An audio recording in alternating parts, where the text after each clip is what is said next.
Good evening. I'd like to call to order the Peabody City Council Committee of a Whole. Tonight we're going to be, we have two subjects on the agenda. The first is charter review, and the second is review of the special permit application. Currently joining us is Councilor Gould, Councilor Rosnell, Councilor Peach, Councilor O'Neill, Councilor McGinn, Councilor Gamache, Councilor Turco, and Councilor Daigle. So we're going to get started with subject A, which is the charter review. So I have a few things I just wanted to comment on this before we got started on what we'll be discussing tonight. First, this meeting is solely based to set up a process to review the actual charter. So tonight we're not going to be reviewing any of the text or taking any of the paths to review the charter. This is solely going to be a discussion on to get council input on how we proceed with reviewing that charter. I also want to give a summary of how we got here. So in 2018, the council and the mayor's office created a charter review committee. That committee met in 2019 and created a document that was forwarded to the council. That was a proposed charter. We had commissioned a consultant along with a charter commission to review that. Those items were then reviewed in an ad hoc subcommittee. And then there was a motion by Councilor Manny Martin to forward that to the committee of the whole in 2019. The council met one time in 2019 to review the charter, and that meeting edits were discussed. There were some made within that ad hoc subcommittee, and then that was as far as we got. So currently, we have, in your packet, you have the proposed charter that came from the Charter Review Commission. You have the minutes regarding various items with this charter, along with the current charter for the city of Peabody. So before we get started, I just got a few comments kind of gearing us to where we're going with this. Essentially, from a strategic standpoint, we have three options. The first option is to continue doing what we're doing, which is nothing. Essentially, I don't think that is a tenable option.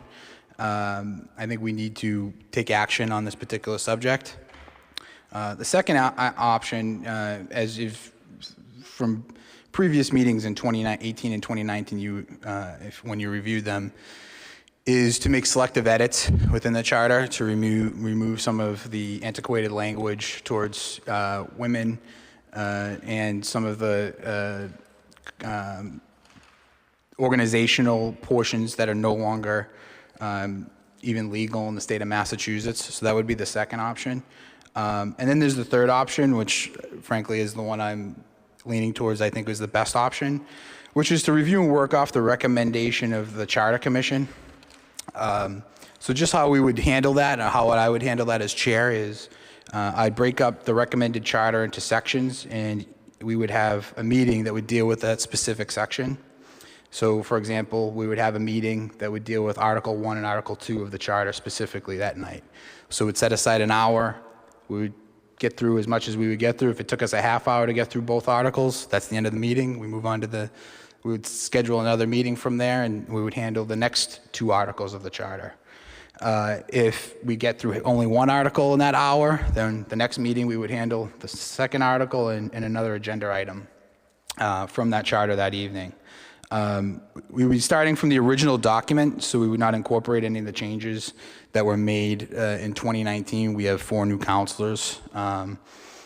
I think it would be appropriate that we have the minutes so we can see those motions that were made, and if we wanted to make those motions again, we can handle them with the current council as it's currently constituted. We would also, I've got Attorney Barrett that has been assigned to this particular project from the city solicitor's office, so he would be working in conjunction with us to ensure that those edits are within the legal standard, and to take any questions that we might have back for reference. I would not expect Attorney Barrett to be able to answer every question on what the impact of a specific word or a group of words within the charter would have on the city government. So I would, expect that he would be able to take that back and research that. I would also ask as a council, since my goal would be to have a very deliberative process, to make sure that all the councilors understand what we'll be talking about that night, And one request I would have is if you were intending to make any edits, or if we're reviewing those edits, that you can absolutely make those proposals in writing ahead of the meeting so that everybody can read and understand what you're proposing, so that we're all looking at the same information. I think it would make it for a better process, a better debate. Ultimately, let's be honest, there's about 4 or 5 things in here that I think are going to be the highlight items of discussion, whether it be terms, whether it be compensation, and some of the changes in formulation of some of the other elected positions. So ultimately, I think we have a really good council. I think this is the council that can handle this project. I think we can do a good job with it. And from a timeline perspective, this time is really the time we have to start this if we're ever going to do it. If you look at the timeline, we have to go through, do our edits. Once the council approves it, we go to the legislature for review. Councilor Turco brought this up a couple years ago when he was talking about the timeline, because we were doing it in June, and the election was in September, and it was going to be very difficult to get this on the ballot at that time. We were going to be rushing. So ultimately, this is the best time period to begin this process. We have the folks that can do it, and we have the time to be able to do it. So I didn't want to make these decisions unilaterally on behalf of the council, so I wanted to make sure we could have a discussion on it. And I would open it up to the council for any comments or suggestions. Councilor Peach. Thank you, Mr. President. I think that this is a great direction to be able as a council to take up the recommendation from the Charter Review Committee. I actually served on that committee in 2018 through 2019 with a newborn child. So it was kind of a first dip into city government, back into Peabody city government, and it was a great experience with some great people that worked on this, residents of Peabody. To give you some background as to why the committee decided to take this route instead of editing our existing charter. What a charter was back when Peabody was incorporated as a city was an agreement between the city and the state government. The purpose of a charter has vastly changed since 1916, is that when it was? I strongly believe that that's the right direction to go in. I know there's a few hot topics that are in there. Full disclosure, I didn't vote in favor of everything that's in here, but voted for the final product, knowing it would come to the council for ultimate review and then to the people of Peabody on the ballot for final approval. So there's some things in here that I would like to see change as well, but I think it's a great direction to go to, and I hope that my fellow councilors will support it. Thank you, Councilor Peach. Any other councilors? Councilor Turco? Thank you, Mr. President. So just judging by your words, your hope is to get it on this upcoming ballot, September, excuse me, it would be November, on the November ballot of 2023. 2023. Oh, thank you. Any other councilors? Councilor McGinn. Thank you, Mr. President. From a process perspective, I think the finished product, Councilor Peach's comments kind of jogged my thinking on this a little bit when she said she didn't vote for all the changes but did vote for the final product. I think that the finished product would need a supermajority to come out of council. If I remember the mechanics of this as to what it would take to send it to the legislature and then in turn send it onto the ballot. So the question kind of is backing up from that. As edits are made, would it be a simple majority as we go through, but a supermajority to finish the final, or to advance the finished product, I guess. I'm not so sure about the supermajority for the final product. I'll have to double check. But I know for the 2019, I think we did a simple majority. Based on the minutes at that time, we did a simple majority for edits. We did, and that's correct. And I remember thinking about that at the time, and maybe through you to Councilor Manning Martin, since she was on the council at the time. I remember, because you picked up the tail end of the zoning change, right? It was Gravel, and then you were president the year. I believe as you were going through, in anticipation of needing a supermajority, you were trying to get supermajority vote on each edit. Is that, am I remembering that? I can see you looking contemplatively there. So I may be taxing your memory. Manning Martin? Thank you. I believe in order for us to progress, I thought it was a simple majority. But the ultimate vote, I do not recall if it was a super, but in order for us to move along, the individual votes, when we were going section by section, was a simple majority. And I think Councilor Gamache may have been on at the time that we did rezoning. You didn't? Right, so does that sound familiar to you? Councilor Gamache? Back then, it was a simple majority on all the processes that we went through, and I believe it was a supermajority that we had for the zoning package as a whole. So that might clarify this. I know Attorney Barrett's in the audience, but I think it is a supermajority for a change of. I know it was a supermajority, and Councilor Gould was on the council back on the rezoning. Not Councilor. I've been here too long. So, Councilor Gamache, I think what we can do, and Councilor McGinn, is we'll get to that answer. That doesn't change my viewpoint on how to proceed, but I think it's definitely a great question, Councilor McGinn, on that. I only raise it now so that before we start taking any votes, when we get into the mechanics of this, we don't want to get halfway into it and correct.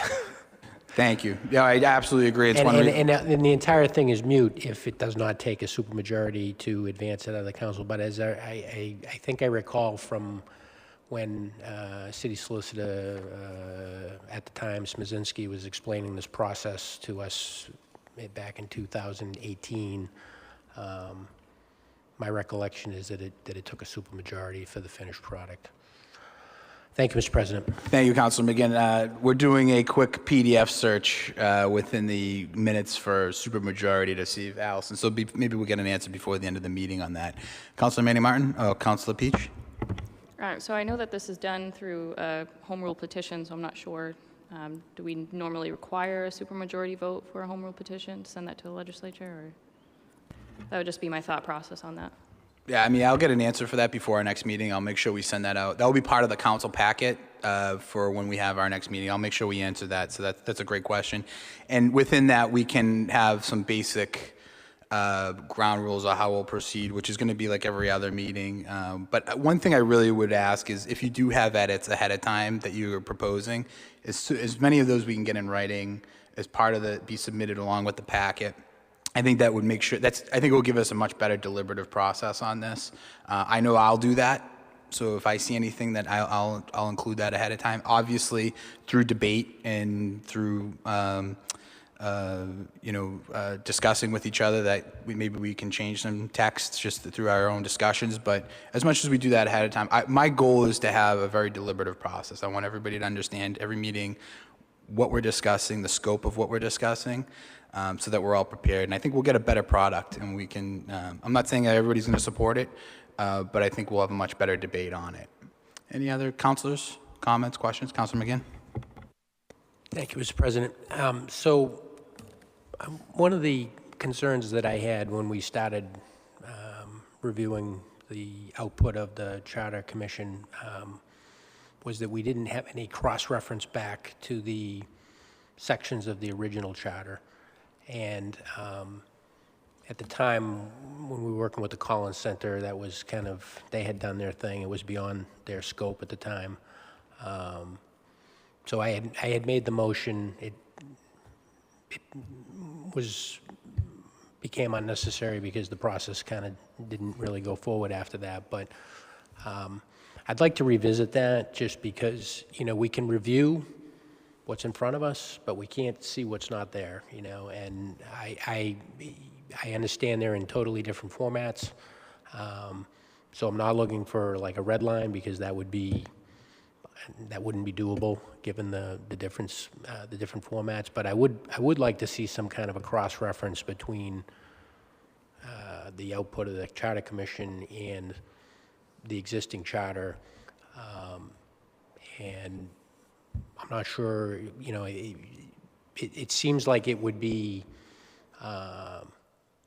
a big ask for each individual councilor to have to do that themselves. I'm wondering if we've got this assistant city solicitor assigned to this, if that's something that he might be able to take on. It would give us an additional tool to help guide us through this process. So on that, Councilman, again, we had, I know Attorney Barrett and I had discussed that in the past. So there's 2 points I think we can make on with regards to that request is, first, the fact that we are breaking up sections, so each meeting will be dedicated to a specific, whether it be one article or 2 articles of that charter. So that will give us more of an ability to dissect that particular part of the document versus what we currently have. The only thing I think by sections we can maybe identify that, you know, in Article 1 we'll be dealing with, you know, whether it be definitions and, you know, that can be found in our current charter in this, you know, under section whatever. But I don't think you're going to get the verbatim. And I know that's not what you're asking for, Councilor. Yeah, but I think we could identify the impacted sections within our current charter because we are going to be breaking it up.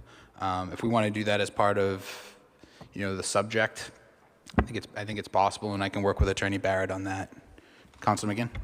Thank you, Mr. President. So by we, you mean Attorney Barrett work in concert with you as you're leading this effort, so that as we're taking this on section by section, we would have that in advance of each meeting? What I would commit to is we would say that these are the sections of the current charter, the general areas in which that are related to what we'll be discussing at that meeting. So you would say, you know, section whatever, you know, section 9 of the current charter would be impacted by what we're talking about tonight. You know, the new charter is much broader than the verbiage that you're seeing in the current charter. So it's going to cover a greater section. Whether it will be as specific as we would want to map specifically where that comes from, I can't make that guarantee. I'll work with Attorney Barrett to make sure we can do as much as possible to identify those areas. I'll commit to that. Thank you, Mr. President. Thank you, Councilor McGinn. Any other councilors? Councilor Turco? Thank you, Mr. Chairman. Just excuse me, Mr. President. As Councilor McGinn was speaking, it had dawned on me. I had a similar concern that we inadvertently lose something from the charter, and I like my history. I like the history of Peabody, and I just can't help but to think that there were 54 or so city councils before us that may have added and subtracted from that charter throughout the years, and I don't want to run the risk of losing something that some council thought was pertinent. So in line with what Pete's saying, Councilman McGinn, maybe in a different way, is there a way to, and this is through you, Mr. President, to the clerk, is there a way to get the original charter as it was written in 1916, 17, and without any of the changes that were made throughout the 100 years, and then separately list all the changes that were made throughout the years by each council? And then we could look at those changes that were made council by council from 1917 to today to see if any of those changes are relevant today.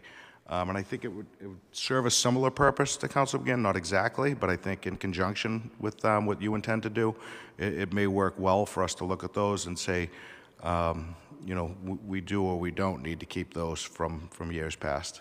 So through you to the clerk, I don't mean to put you on the spot, but I know, everything's online now, so I know they're listed separately. The dates are underneath where the changes were made. I just don't know if there's a way to sort that from the current document. As you said, Counselor, everything is online now, everything is digital now, but most of those documents are not digitalized. So it will be a process to go back and start from scratch, find the documents, scan them to make what you need. Okay, so maybe I misunderstand. So when I read the charter, it's, I've noticed, and it's in zoning also that, 2017, this amendment was made. That's not listed. We can't separate those out. You'd have to actually go back into archives to look for those things. I thought they were actually kind of listed there. Yes, but I'm not sure at what year we started putting them on using computers. I mean, right from the start, obviously. Okay. We didn't have them, and I don't know when the clerk's office started to take them. Okay, Digitize I them. have it now. Yep, all right, thank you. Well, if it's a possibility, I guess we can look at it. Thank you. Yeah, Council. So the goal would be when we deal with, however we set up our agenda for that particular meeting, I'd identify as many of the sections that would be impacted in our current charter so you can reference back. A lot of the edits that you are seeing are based off of changes in state law that basically supersede what we currently have at that time. So, Councilor Peach, you had one more comment?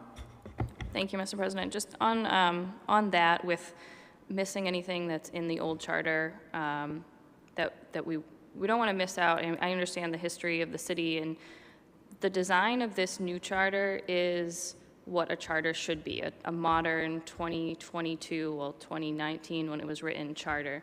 I'm sure the state law has changed.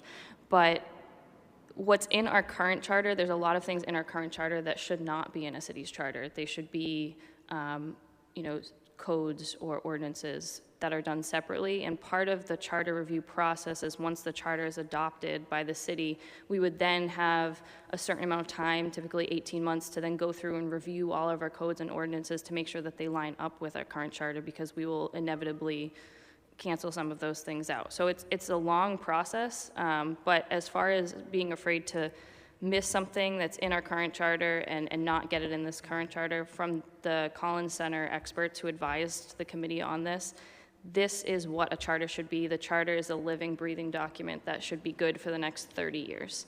There's also a provision to review the charter every 10 years so that we don't wait 100 years to review it again next time. So I think if there's something that we miss, there's an opportunity to go back.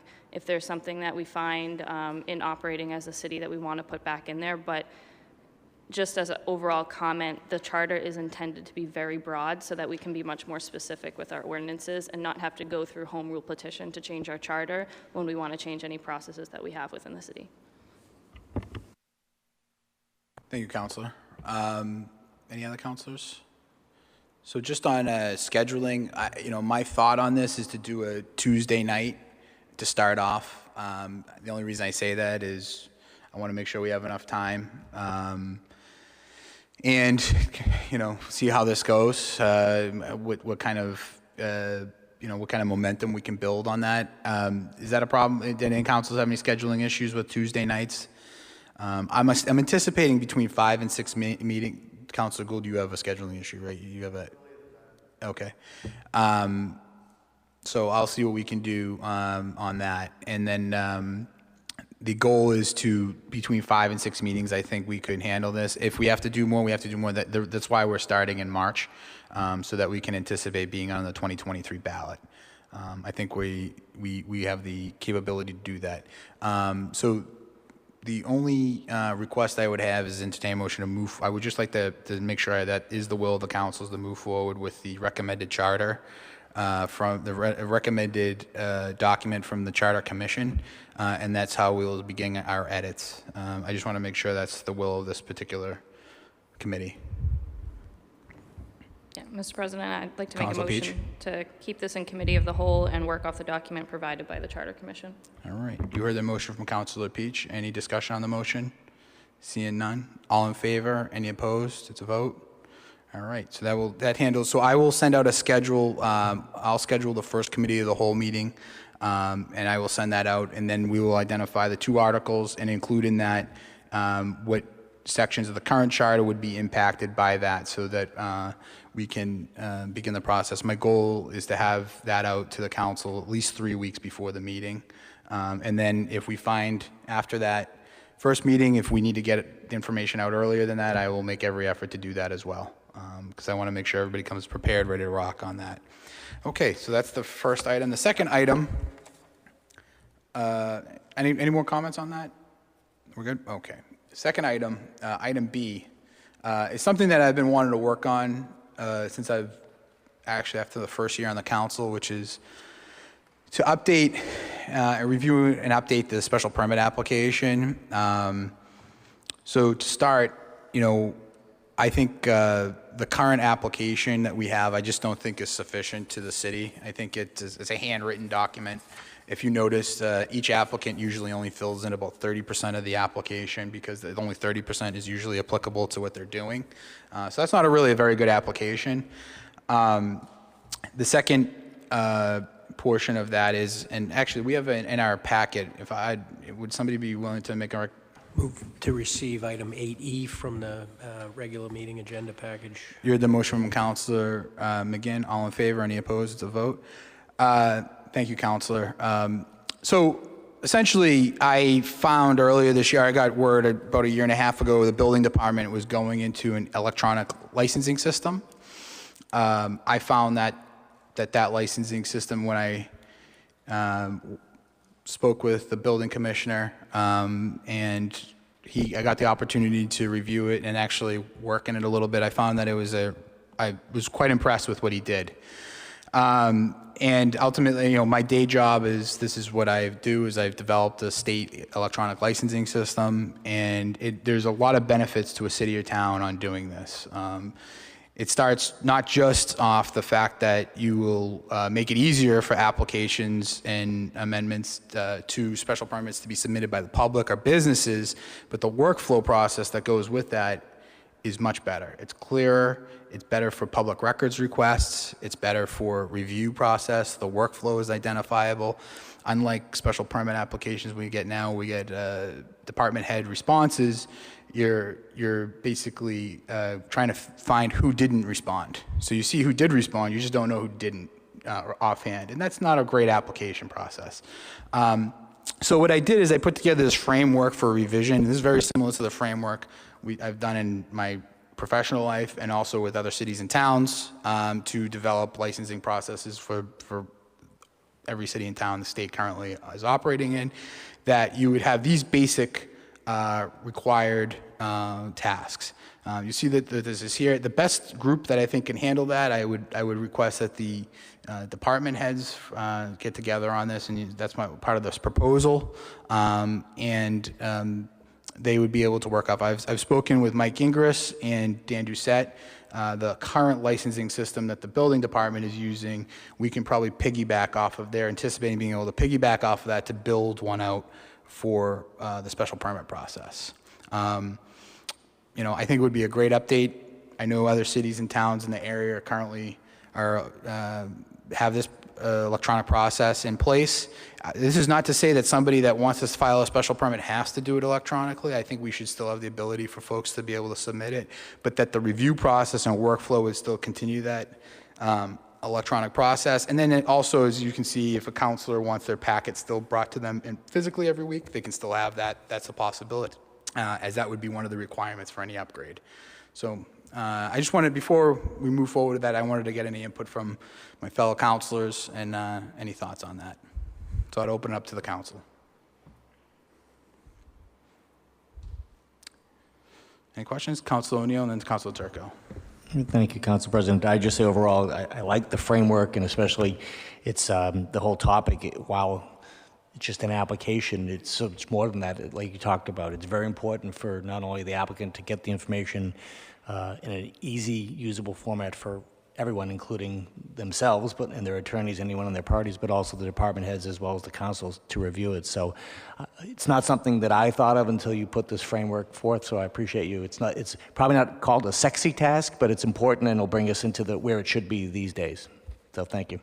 Thank you, Councilor. Very boring. This is very boring, but it's important to do. Councilor Turco.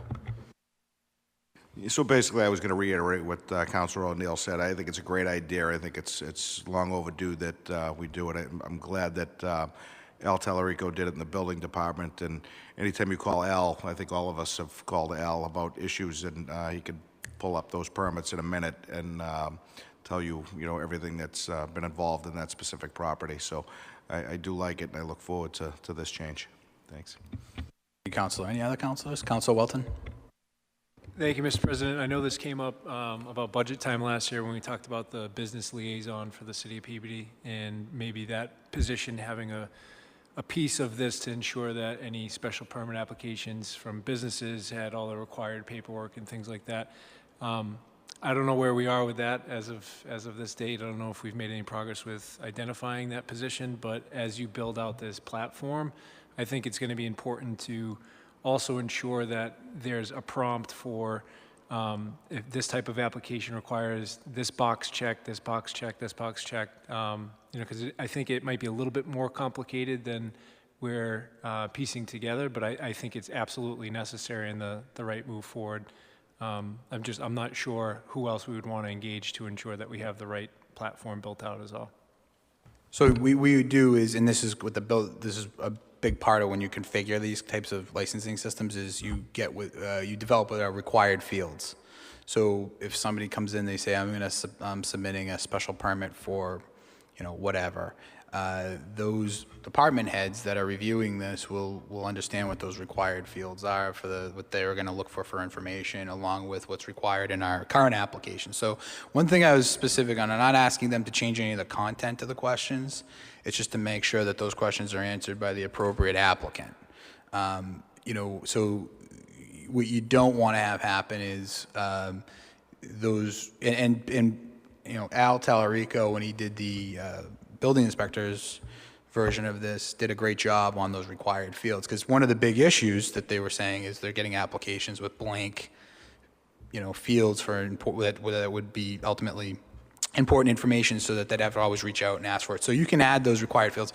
The most important thing is the documents section of this, which is the uploading of the documents, and that's really going to help is Allison with public records requests, with the various other tasks that go with being in her position of whether it be putting together large packets, whether it be formatting information. The goal is to take off some of that pressure as well, so that they're also, instead of making copies, they're as much time is going into actually reviewing the application. Not that they're not already doing it, but to free them up to do that.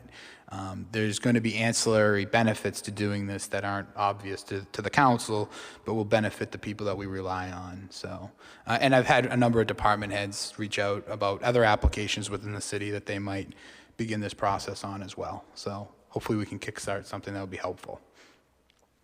Any other councilors? Councilor Daigle? Thank you, Mr. President. And I appreciate this because I've lived both sides of being on the city side, trying to work with applicants and getting their application in throughout the city. And I think it has come a long way thanks to the building department. But there are some holes I've seen on the other side. You need comments from other departments, and you're trying to figure out how to make that happen and how to get it. Is it an email? Is it how does certain commissions send their approval to the building department? So there are definitely some improvements to be made to make it more user-friendly on both sides of it, especially on the user side. So I think there's some room for improvement here, so thank you. Thank you, Councilor. Any other councilors? Councilor McGinn? Thank you, Mr. President. So what are you looking for a motion to advance this? I'd ask for a motion to advance this particular document, so we could advance and basically read off the first sentence, and then advance the rest of item 80 to the mayor's office. So I'd make a motion to that a working group of department heads and relevant staff be established to review and upgrade the special permit application using the framework provided in the communication from City Council President Melville dated March 3rd, 2022. So moved. Thank you, Councilor McGinn. You heard the motion from Councilor McGinn. Any discussion on the motion? All in favor? Any opposed? It's a vote. Very good. I'll take a motion to adjourn. We're adjourned. Thank you.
Good evening. The City Council will convene on Thursday. We're going to begin the meeting. The City Council will convene on Thursday, March 10th, to hold a regular meeting at 7:30 p.m. for the purpose of discussing any and all business via in-person and remote participation in accordance with Chapter 40A of the Massachusetts General Laws and Section 20A, B, and C of the Acts of 2021, signed into law by Governor Baker on June 16th, 2021. Alternative public access to this meeting shall be provided in the following manner. One, this meeting is being televised by Peabody Access Television on cable channel 9. Two, real-time public comment during public hearings can be addressed to the Peabody City Council using the Zoom virtual meeting software for remote access. Users may view the meeting and make comment or questions to the chair via the audio option. Please visit www.peabody-ma.gov for the Zoom information. This meeting is being taped by Peabody Access Television and is also being recorded by the City Council stenographer. Let's rise for a moment of silence, and for the Pledge of Allegiance, I'd ask that we think about the folks currently holding the line over in Ukraine right now, and all of our servicemen that are heading over to Eastern Europe.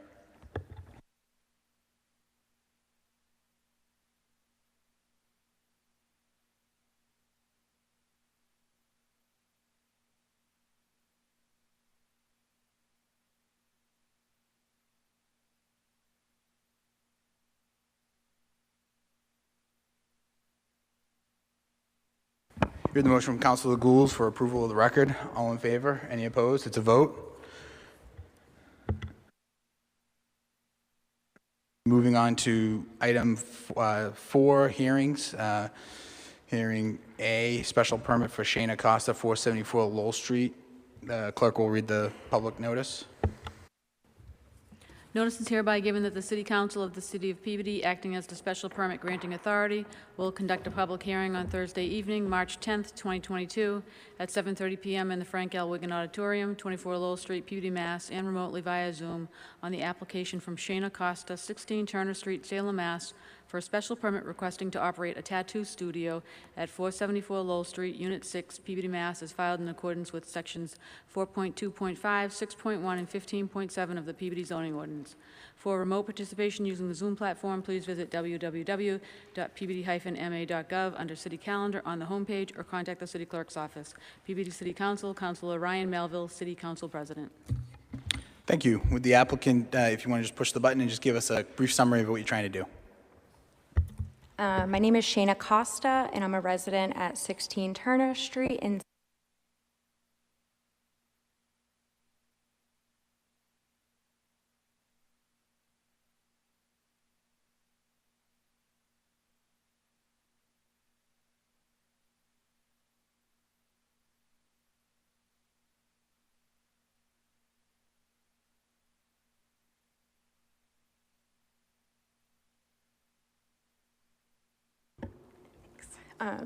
I just would want to address that the unit number on the agenda is 3, but it's supposed to be Unit 6.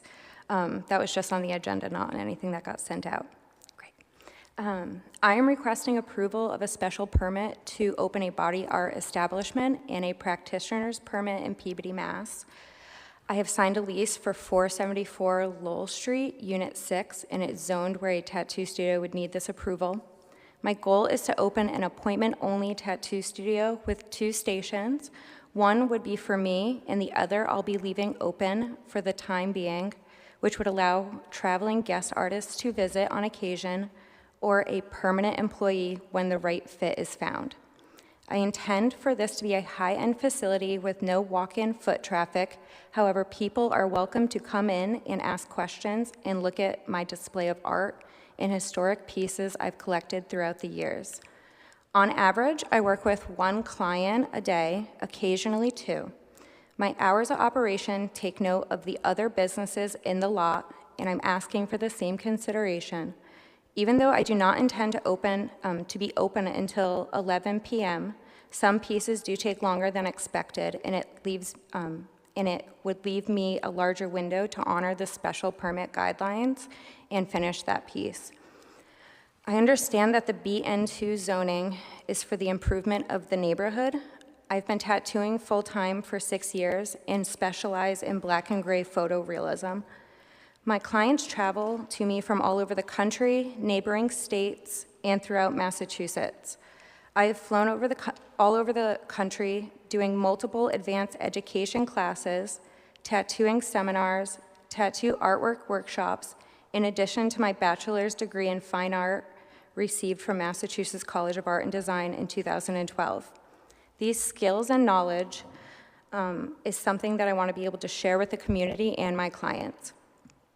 I've been licensed in Massachusetts, Philadelphia, Hawaii, and Texas, and I have not had a lapse in my licensing or certifications since my career began. I currently have my bloodborne pathogens, first aid, CPR, skin course anatomy training certificates, and active tattoo licenses in Salem and Bellingham. Previously, I've been licensed in Everett, Framingham, and Medway, Massachusetts. In all the places I've tattooed, I've not had any issues reported or complaints filed. I have never had any legal problems. I am an upstanding citizen of the community and have never had any trouble with the law and have no record. Based on this, I believe I would be successful in that my business would raise no issues amongst the community and instead would be an asset. Thanks. Thank you. Anybody in the audience wish to speak in favor of this applicant? Anybody in the audience wish to speak in favor? Anybody on the Zoom? Anybody in the audience wish to speak in opposition? Anybody wish to speak in opposition? If anybody's on the Zoom that wishes to speak in opposition, they can raise their hand virtually. I don't see any. Councilor Gamache? Yes, thank you. Thank you for that presentation. It makes it a lot easier and answers a lot of questions. My concerns were basically the 11 p.m., but as you addressed, you normally are out by 6 o'clock, and tattoos can run longer. So it's a licensed procedure. Everything is appointment only, which eliminates the foot traffic that most tattoo studios have. So I have no further questions for the applicant. Thank you, Councilor Gamache. Any other councilors? Move to close the public hearing. You heard the motion from Councilor Gamache to close the public hearing. Any discussion? All in favor? Any opposed? It's a vote. Councilor Gamache? This time I move approval on the application from Shane Acosta, 16 Turner Street, Salem, Mass. for the special permit, requesting to operate a tattoo studio at 474 Lowell Street, Unit 6. Peabody, Mass. is filed in accordance with sections 4.2.5, 6.1, and 15.7 of the Peabody zoning ordinance. Hours of operation to be as listed on the application. So moved. You heard the motion from Councilor Gamache. Any discussion? Councilor Rosenau? Thank you, Mr. President. Through you to Councilor Gamache. Regarding the Health Department's comments, did you want to add that as a condition? Yes, I can. That's fine. We'll amend that to include Yes. the Health Department's conditions. Any other councilors? Seeing none, roll call vote. Councilors Gould. Yes. Rozignol. Yes. Manning Martin. Yes. Peach. Yes. Welton. Yes. O'Neill. Yes. McGinn. Yes. Gamache. Yes. Turco. Yes. Daigle. Yes. Melville. Yes. Motion carries 11-0. Good luck. All right, moving on to item 4B, special permit for Patricia Knight, 149 Washington Street. The clerk will read the public notice. Notice is hereby given that the City Council of the City of Peabody, acting as the special permit granting authority, will conduct a public hearing on Thursday evening, March 10th, 2022, at 7:30 p.m. in the Frank L. Wigan Auditorium, 24 Lowell Street, Peabody, Mass., and remotely via Zoom on the application from Patricia Knight, 84 10th Street, Lowell, Mass., for a special permit to operate a clothing consignment shop with the sale of accessory items at 149 Washington Street, Unit C1, Peabody, Mass., as filed in accordance with Sections 4.2.5, 6.1 and 15.7 of the Peabody zoning ordinance. For remote participation using the Zoom platform, please visit www.peabody-ma.gov under City Calendar on the homepage or contact the City Clerk's office. Peabody City Council, Councilor Ryan Melville, City Council President. Thank you. Would the applicant just give us a summary of what you'd like to do? Just push the button once. There you go. Hi, my name is Patricia Knight. I've resigned at 84 10th Street in Lowell, Massachusetts. My store will be located at 149 Washington Street, Unit C. I've been in financing and banking for the last 40 years. I just retired and decided to open a women consignment store because I know how hard it is for women to not just dress for success, but to feel nice. And I've been in the retail arena myself. I love to shop and I love to let people look nice and feel nice. So the opportunity came up for me to open the store. I said, okay, and looking for the special permit for this. Most of the items are new. There are some used, and they will be able to do consignment. With that in mind, I do wash and steam any clothes that come into the store from my home. I have, the updated Whirlpool steamer and all that fun stuff. And so I look forward to that adventure. Thank you. Anybody in the audience wish to speak in favor? Anybody in the audience wish to speak in favor? Anybody on the Zoom? Seeing none. Anybody in the audience wish to speak in opposition? Anybody wish to speak in opposition? Seeing none. Councilor McGinn? Thank you, Mr. President. I've been in contact with the applicant, Ms. Knight, and just as background, this is an after-the-fact filing. The store actually opened in late 2019, I think November, and then it was closed for a long duration through COVID. At some point, the city made Ms. Knight aware that these permits were required, so we're here tonight to clean that up. You probably noticed in your package there's inputs from the health department. I've reviewed all that with Ms. Knight. She's agreeable to all of those conditions. I am fully in support of this application, and at this time would defer to other councilors. Thank you, Councilor McGinn. Any other councilors? Councilor Manny Martin? Thank you, Mr. Chairman. I've been meaning to stop by, and I look forward to stopping by your shop. Oh, definitely, you're welcome. Everybody fall in love and they don't leave for at least an hour and a half.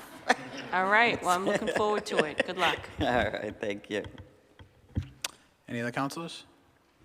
I live on Hancock Street. Welcome to the neighborhood. Yep. Thank you. Councilor McGinn? Thank you, Mr. President. I'd also point out that we're grateful for the facade improvements that were done on the building, which were directly as a result of the efforts made by the applicant. Move to close public hearing. Heard the motion from Councilor McGinn to close the public hearing. All in favor? Any opposed? It's a vote. Councilor McGinn? Thank you, Mr. President. Move to approve the application for Patricia Knight, 84 10th Street, Lowell, Mass. for a special permit to operate a clothing consignment shop with the sale of accessory items at 149 Washington Street, Unit C1, Peabody, Mass. as filed in accordance with Section 4.2.5, 6.1, and 15.7 of the Peabody zoning ordinance with the following conditions. The applicant must develop policies and procedures to ensure there is no unauthorized dumping or drop-off of materials outside of business hours. Applicant must develop policies and procedures regarding process for ensuring that items for resale are sanitary and free from pests. The collection and resale of mattresses is prohibited. Applicant should contract with a licensed pest control professional to provide service on a monthly basis or more frequently if needed. Applicant must ensure that discarded materials are collected by private trash hauler frequently enough so that outside storage of unwanted items does not create a nuisance for abutters. Items to be discarded must be stored on the property and may not obstruct the public sidewalk. In accordance with the special permit application, business hours of operation are 10 a.m. to 8 p.m. Tuesday through Saturday. So moved. Thank you, Councilor McGinn. You heard the motion from Councilor McGinn. Any discussion? Seeing none, roll call vote. Councilors Gould. Yes. Rozignol. Yes. Manning Martin. Peach. Yes. Welton. Yes. O'Neill. Yes. McGinn. Yes. Gamache. Yes. Turco.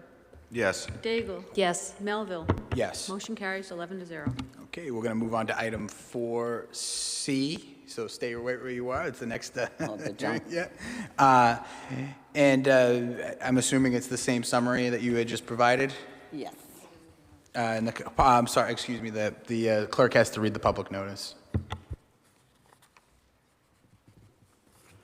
Notice is hereby given that the City Council of the City of Peabody will conduct a public hearing on Thursday evening, March 10th, 2022, at 7:30 PM in the Frank L. Wigan Auditorium, 24 Lowell Street, Peabody, Mass., and remotely via Zoom on the application from Patricia Knight, 84 10th Street, Lowell, Mass., requesting a junk dealer's license for the sale of secondhand items, consignment shop at 149 Washington Street, Unit C1, Peabody, Mass. For remote participation using the Zoom platform, please visit www.peabody-ma.gov under City Calendar on the homepage or contact the City Clerk's office. Zoom information will not be available until the Friday before the meeting. Peabody City Council, Councilor Ryan Melville, City Council President. Thank you. And so we're moving on to item 4C, the junk dealer's license. It's the same.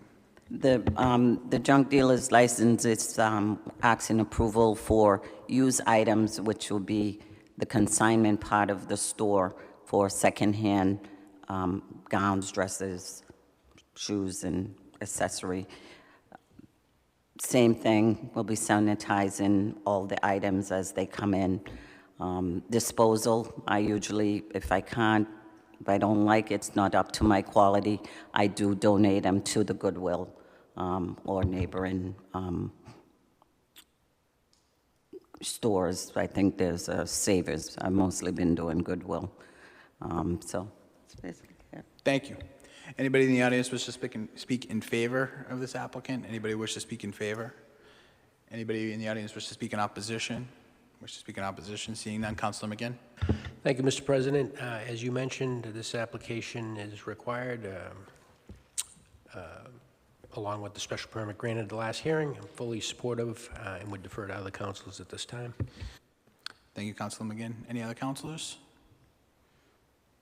Councilor McGinn. Thank you, Mr. President. Move to close the public hearing. You heard the motion from Councilor McGinn to close the public hearing. All in favor? Any opposed? It's a vote. Councilor McGinn. Thank you, Mr. President. Move to approve the application from Patricia Knight, 84 10th Street, Lowell, Mass., requesting a junk dealer's license for the sale of secondhand item consignment shop at 149 Washington Street, Unit C1, Peabody, Mass. So moved. You heard the motion from Councilor McGinn. Any discussion? Seeing none, roll call vote. Councilors Gould. Yes. Rozignol. Yes. Manning Martin. Yes. Peach. Yes. Welton. O'Neill. Yes. McGinn. Yes. Gamache. Yes. Turco. Yes. Daigle. Yes. Melville. Yes. Motion carries 11-0. Congratulations. Thank you very much. All right. Moving on to item 4D, special permit for Christine Lander, 99, aka 101 Lynn Street. The clerk will read the public notice.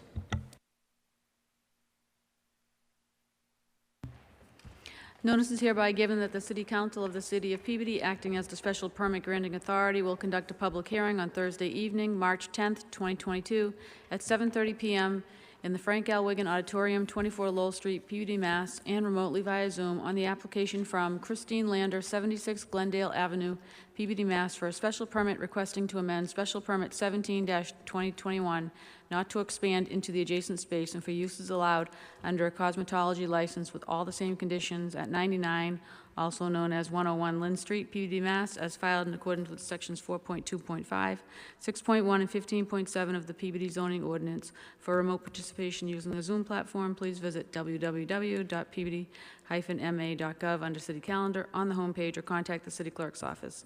Peabody City Council, Councilor Ryan Melville, City Council President. Thank you. Can you give us your name and address and a summary of what you'd like to do?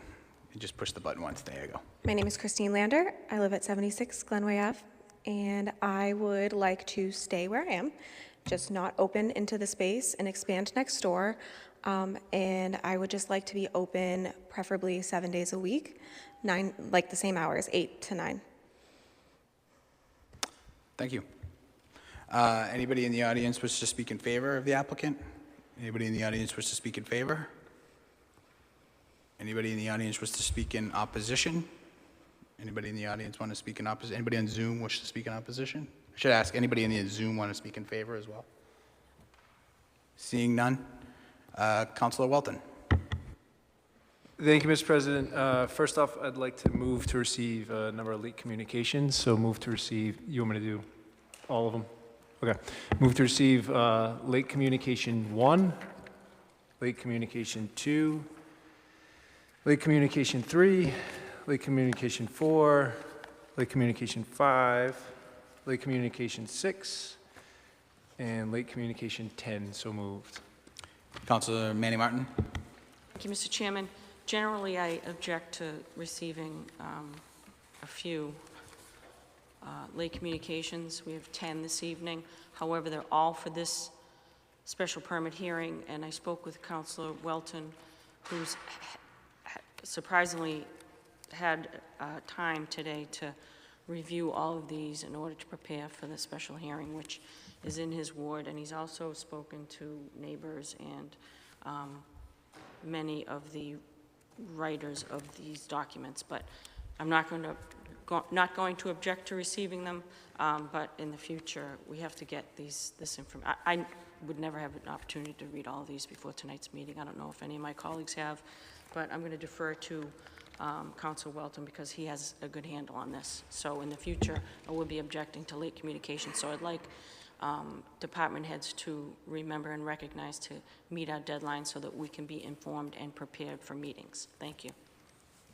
Thank you, Councilor Manning Martin. That was actually going to be part of my, at the end of the evening, I was going to bring up the late community. There's too many of them today for us to populate. So Councilor Welton has a motion on the floor to bring for the late communications. All in favor? Any opposed? It's a vote. Councilor Welton. Thank you, Mr. President. Thank you for those comments to Councilor Manning Martin. I didn't think I had the time this morning for all the late communication, but certainly made the time, and it's all actually quite relevant and changed a few different things, that we had an opportunity to discuss. One of the late communications, a resident requested that I read it as she's unable to attend, so if you'll indulge me, Mr. President. Councilor Welton. Okay, great, thank you. Late communication 3 was submitted from Ms. Leanne Conrad at 112 Lynn Street, Peabody, regarding agenda item 4D, special permit hearing for Christine Lander on March 10th. As stated from Ms. Conrad, I am a lifelong Peabody resident and homeowner that lives on the corner of Lynn Street and Coolidge Ave, diagonally across from Bombshell Boutique. I spoke in opposition to the special permit last June, along with multiple other homeowners and 3 local businesses.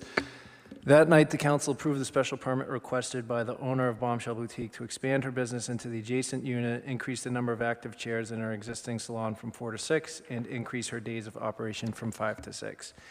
You denied the request for expanded salon to include services not covered by a cosmetology license. You denied the request to be open Sundays, and you denied the request to be open until 9:30 p.m., all of which were appreciated. On July 1st, 2021, 1 week after the City Council granted the special permit, the Massachusetts Division of Professional Licensure Office of Investigations conducted an inspection of Bombshell Boutique and found 4 violations. Bombshell Boutique license had expired 7 months prior in December. 1 employee's cosmetology license had expired 8 months prior in November. No licenses were publicly posted as required by law. Classes provided in the salon to the public were cited as practicing beyond scope of licensure.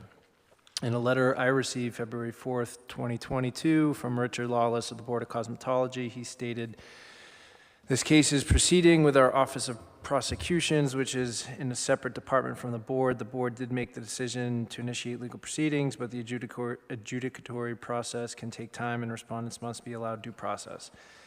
In the 8 months since the council approved the special permit of Bombshell Boutique, the mandatory condition imposed by you that employees park off-street has been regularly violated. I have communicated by email with Councilor Welton and Councilor at-large Ann Manning Martin on multiple occasions and provided photos when asked. Despite this, parking on Lynn Street by employees as well as the business owner persists. I was not at home most of February, but every day I was there. Employees were parked on Lynn Street. February 14th, white Honda. I'm not going to read the identification. It's on public record. People can look at it if they want to. But February 18th, white Dodge, 221 white Dodge, 222 white Dodge, 226 white Honda, 228 black Honda. Even this week on Monday, despite upcoming special permit, the business owner parked in front of her salon on Lynn Street for 6 hours with a single vehicle parked in the designated lot at Conwell Cahill Broder Funeral Home. At the special hearing last June, Councilor Welton was firm in denying the request to remain open after 9. While there have not been many instances, the salon has definitely been open until 9:30 more than a few times with the customer inside in violation of the permit conditions. Each time I emailed Councilor Welton. Now the business owner is again asking for a change in hours to open 7 a.m. to 9:30 p.m., closing to be open on Sundays, which was previously denied in support of homeowners' concerns. A third condition that was imposed by the council last June was the lighting be off when salon closes. In violation, flashing bright white string lights are in the window from dusk until 9 p.m., whether or not the business is open or closed.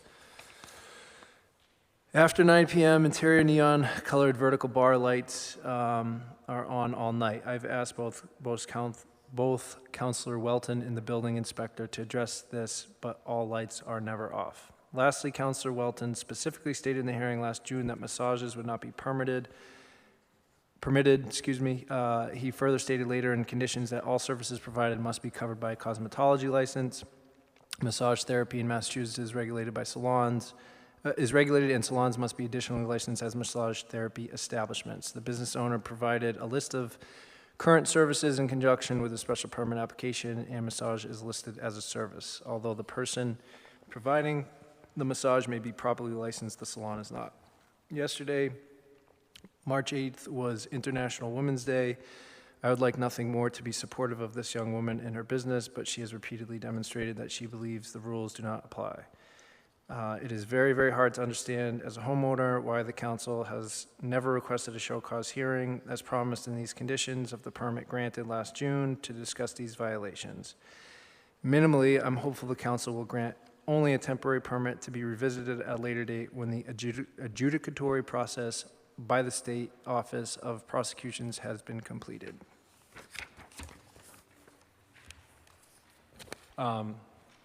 Sorry, just give me a second. So where we are, I know that there's a lot in here with the late communications and a lot from neighbors' concerns. I've had the opportunity to speak with Ms. Lander. I've had the opportunity to speak with Mr. Holleran, the building owner, and a number of neighbors regarding any concerns that there may have been. And kind of how we've landed back here is, as stated in multiple late communications and by the petitioner, in June there was a request to expand the business into an adjoining space, which we recently provided a special permit for the Velvet Elvis to occupy. Ms. Lander and Bombshell Boutique no longer wish to expand services into that location, and as such we are here to consider amending the special permit to reflect the business that is currently going on. As with any special permit hearing, this triggers an opportunity to review the conditions that were provided in the previous special permit hearing, and as such, we have the opportunity to do so tonight. So with that, I guess at this point, I would like to open it up to fellow councilors to see if there's any questions for the petitioner, and then I can jump in as needed for any questions that I might be able to help with. Is that a fair summary for everyone? Thank you, Councilor Welton. Any other councilor, any councilors, questions? Any questions from any other Councilor O'Neill? Thank you, Council President. I guess I'd just like to ask, like to ask the applicant, there's a lot of, and I'm not sure if you saw the material that came through to the council. Basically, a lot of neighbors are concerned about the parking on the street, lights, and a lot of, and you certainly heard the residents' letter. Do you have any response in general to these? Are any of they valid, or is there anything you're going to work on? Or I guess just trying to see where you're at in terms of some of the concerns that neighbors are raising. Thank you. First off, I'm more than happy for any of the residents or neighbors to reach out to me personally and discuss their concerns. I do provide parking for all employees over at Conway Cahill Broder Funeral Home. However, I'm not the parking police, so I can't really, I can tell them, and that's kind of it. I can't give them a ticket, I can't enforce it. As for the lights, I did actually within the last couple weeks just get timers for the windows, so they do all go off now at 8 p.m. every night. So they go on at 10, they are off at 8, and if there's any thing that they're on later, it's a total accident or I don't know, but they are on digital timers and there shouldn't be any issues. So that's all. Councilor O'Neill? Thank you. No further questions. Councilor Gamache? Yeah, you just stated that you're not in charge of your employees' parking. Am I correct when you just said that? Well, I can tell them where to park, but I can't enforce it. Well, as the owner of the business who has a special permit stating that they're not supposed to park in certain locations, your employees should be following your lead. If you tell them, they should park where they're supposed to park. Correct. And I'm just, bringing this to light, that this is some of the problems that people are asserting is happening.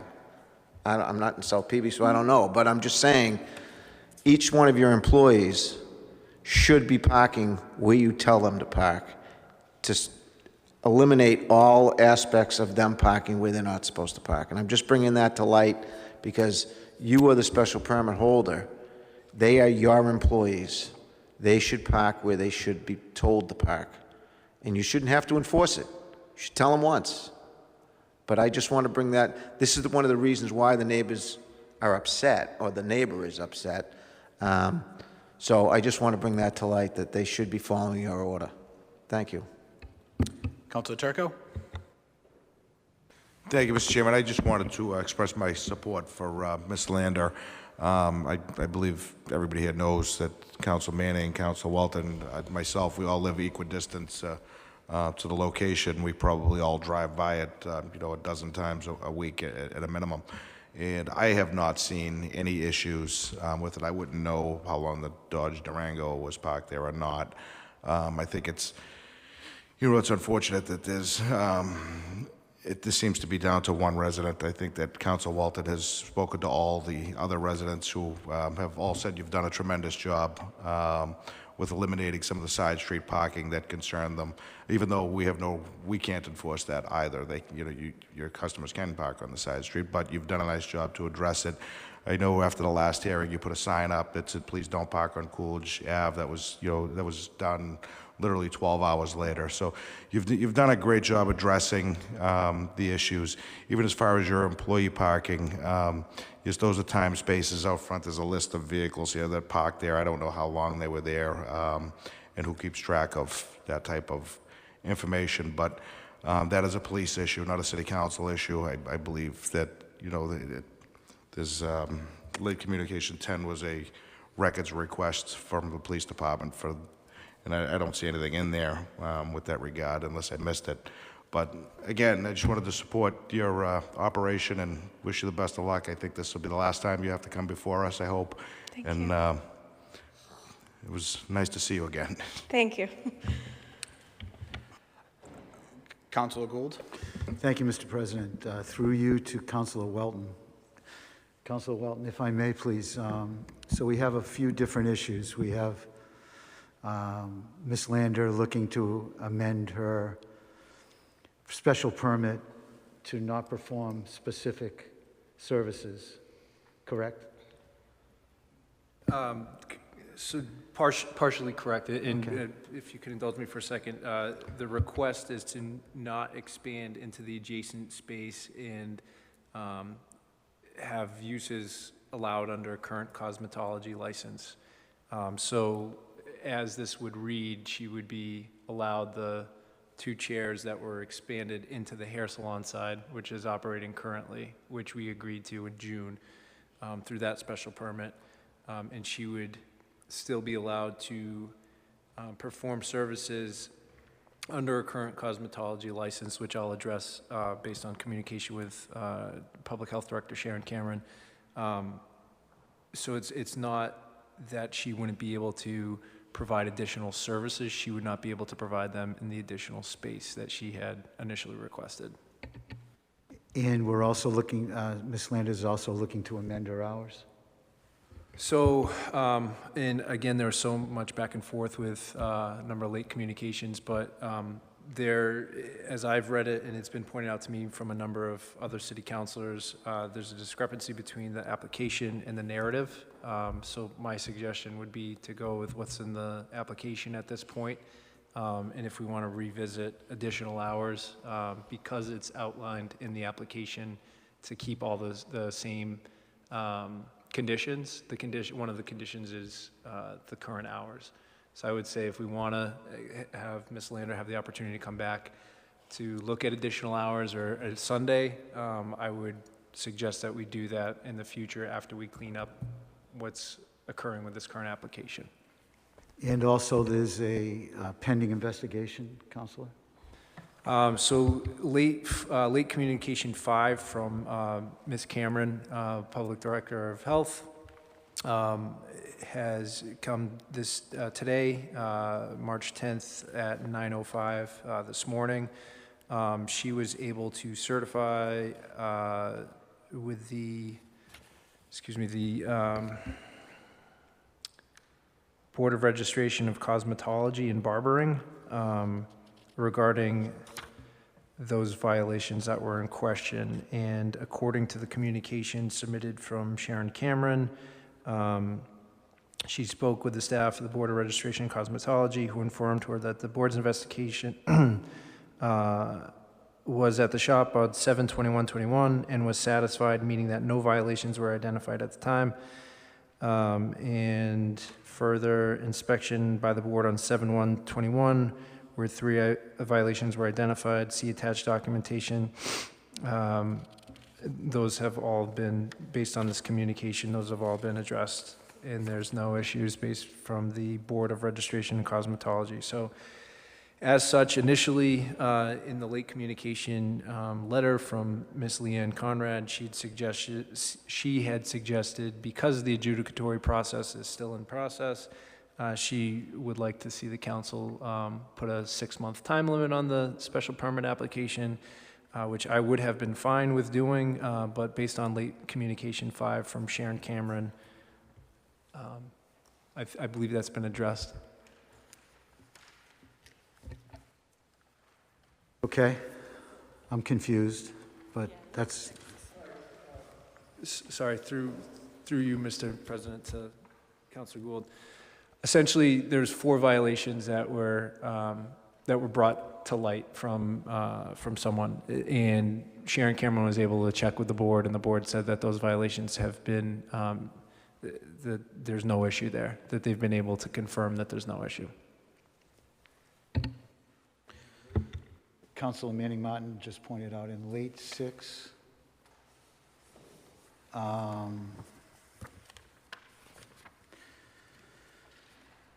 whole dissertation about the Division of Occupational Licensing and what have you, is that a current investigation that you know of? I know you received these just like we did today, but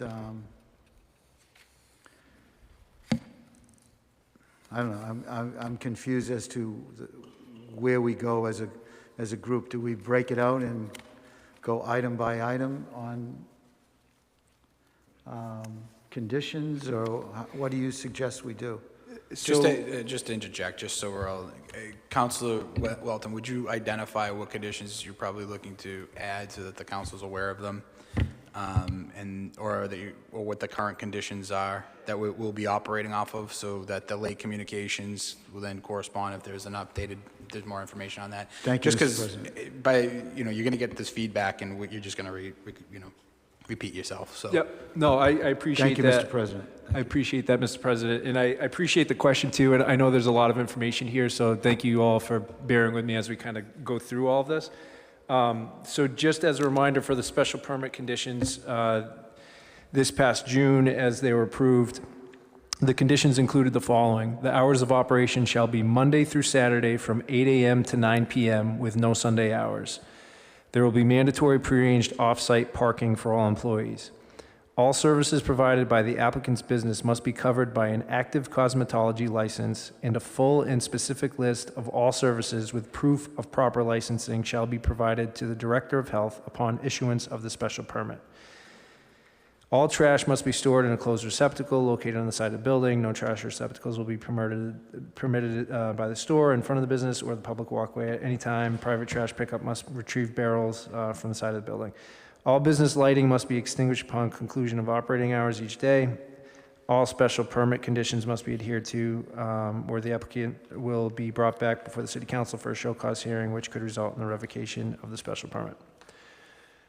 So with those with those conditions to the special permit, what we're specifically referencing here is condition number 3, all services provided by applicant's business must be covered by an active cosmetology license and a full and specific list of all services with proof of proper licensing shall be provided to the Director of Health upon issuance of the special permit. So Councilor Gould, that's what was in question in terms of the violation, was whether the salon was operating out of license, specifically was the license expired, were the services being provided out of scope, and was a employee of the salon operating without a license. So what I interpret from the late communication from Sharon Cameron is that, and that's late communication 5, I believe. Is it 6? Late hold on one second.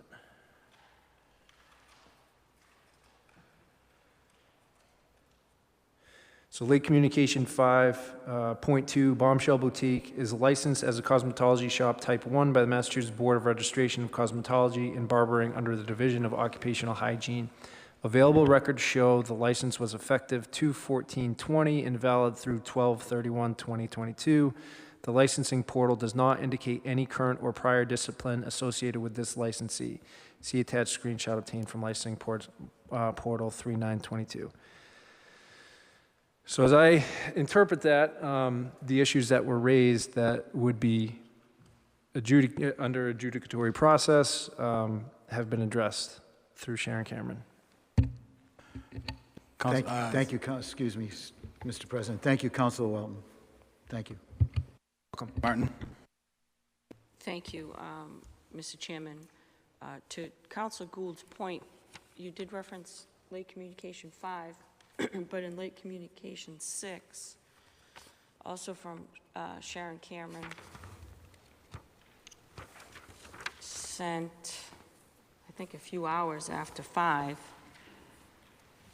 she attaches a document from the Division of Occupational Licensure dated March 10th. And that's today. And they indicate the division has determined that your request seeks documents relating to an open investigatory matter. So as of today, there's still an open investigatory matter that they can't share the information with Director Cameron, as she had asked for that information. It's under investigation. Investigatory materials relating to an open case are exempt from disclosure under the above-mentioned exemption. For that reason, we are not providing you with the documentation you seek. So that this just happened today. So there clearly is to Councilor Gould's point, there is still an open investigatory matter that we're unaware of the issue, because it can't be disclosed because it's under investigation. So there remains an open matter. Councilor Welton? Yep, thank you, Councilor Manning Martin.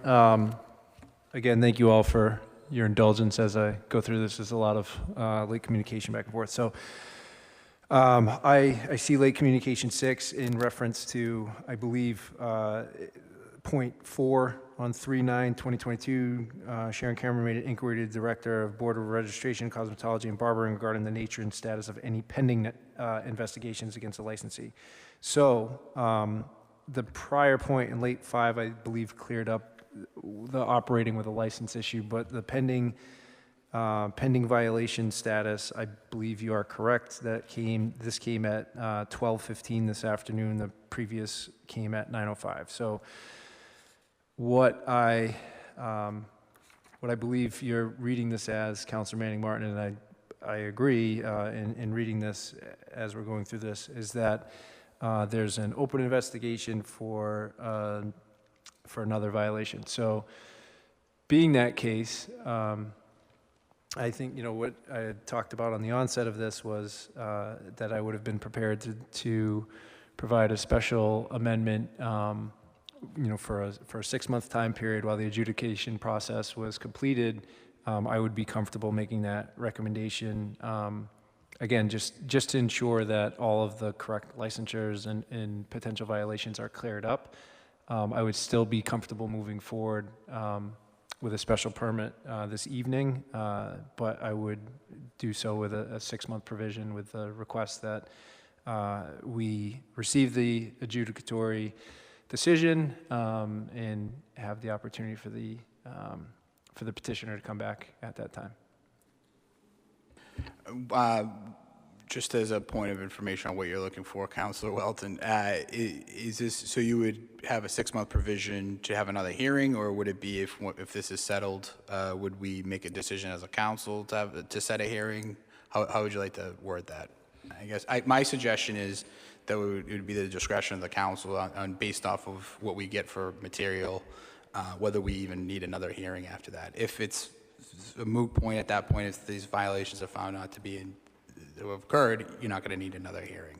But I'd leave that up to you. No, I agree with you, Council President, and I think that would allow us the opportunity to revisit this in 6 months, and if there are violations that are occurring or if there are other issues, that we could request the petitioner to come back, but that we as a council would, in 6 months' time, look at the special permit from now and make that determination based on relevant information that comes from now till then. Thank you, Councilor. Councilor McGinn? Thank you, Mr. President. Through you to Councilor Welton. Just on that point about how to address things down the line, you took us through the conditions, and I think you said really what this would relate to is the existing condition 3. So if this adjudicatory process took place and there was a violation, wouldn't that trigger a violation of condition 3 of the existing permit or the conditions that would potentially go forward on this revised permit? And then the mechanism would be a show cause hearing for violation of the permit. So I mean, I'm not sure we need to put a timing mechanism in here necessarily.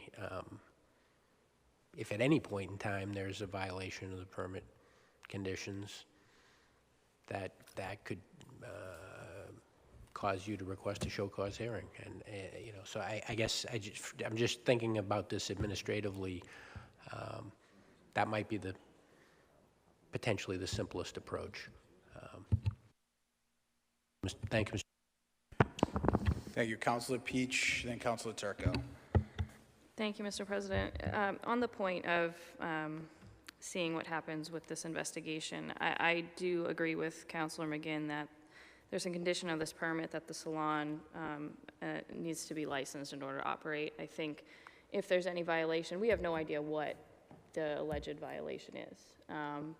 And my question, I guess, to the council would be, if they come back, they don't take away the license, they continue to operate, would we then decide whether the violation was too egregious to us as a council, who knows very little about cosmetology? So in my opinion, I would be in favor of the special permit with the current conditions. I don't think it's necessary to put a timeline on. We don't even know if that will be wrapped up in the 6 months' time. So I think I understand the logic behind it, and it's good to kind of say it and put it out there, but I think condition 3 does cover us there, and I don't think we want to put ourselves in a position to have a time on it, to have a hearing come back, especially if the license is, even if there was a violation, if the license is not revoked, I don't see that it's our place to discuss or decide whether to revoke a special permit over that. Thank you. Councilor Turco? Thank you. Actually, Councilor Peach just beat me to the punch. I think the same thing. It's almost like double jeopardy here. There are violations, and the governing body in this case is the Cosmetology Board. The Cosmetology Board will decide upon those violations and what the punishment may be. If they deem that Ms. Lander can't operate because of expired or violations, they kind of really oversee that. And I just don't feel comfortable getting into I've never seen this in any other hair salon that we've approved, and we've probably approved dozens. And we've never got into this length of services that are offered, and I mean, this has been excessive. But to that point, I did speak to Christine this morning, and I'm quite sure that she would be willing to share what the violations are. They're pretty simple, and they're listed here. So I'll defer, if no other council has issue, to Christine to actually answer what those violations are. Ms. Lander? So the first violation was there was an expired license on the wall. However, the employee that the license was for was terminated at a previous date, so she was no longer there. But I just hadn't taken the license off the wall.